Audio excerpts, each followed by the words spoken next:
Magandang umaga! Kumusta po? Narito po ulit ang update natin para sa lagay ng ating panahon.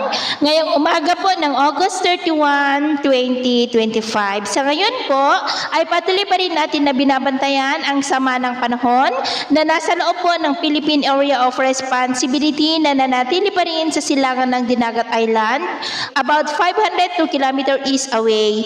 Ang trough po nito ay nakakaapekto na sa silangan ng Visayas at Mindanao at nakahatak rin nito ang habagat na siya naman pong nakakaapekto sa kanluran ng Southern Luzon, Visayas at Mindanao. Ang sama ng panahon na ito ay kikilos po pa north-northward pataas habang hinahatak ang habagat at hindi pa rin inaalis ang posibilidad na lalakas yan bilang bagyo at tatawagin po sa local name na Bagyong Kiko. At ito naman ay pinapakita ng forecast model na ating ginagamit hanggang po sa susunod na 2 linggo.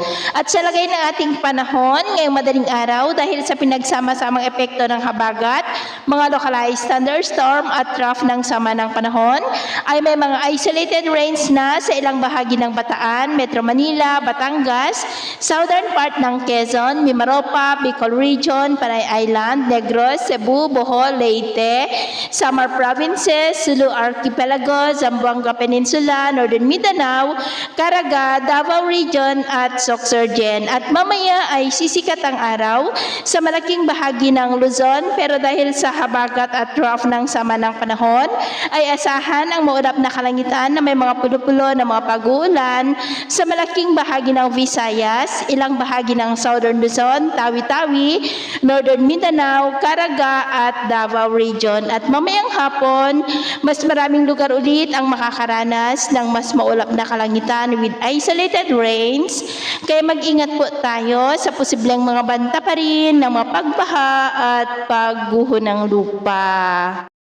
At sa atin naman pong mga baybayin, wala po tayong nakataas na namang gale warning signals, pero bayong pag-iingat lamang po kung papalaot tayo para mas makaiwas sa mga sakunang pangkaragatan. So, ito po ng latest update natin sa araw na ito. Takbo mo din si James na nagsasabing sa kahit na pagsubok po na darating sa ating buhay, huwag po tayong mawawalan ng pag-asa. Thank you and God bless!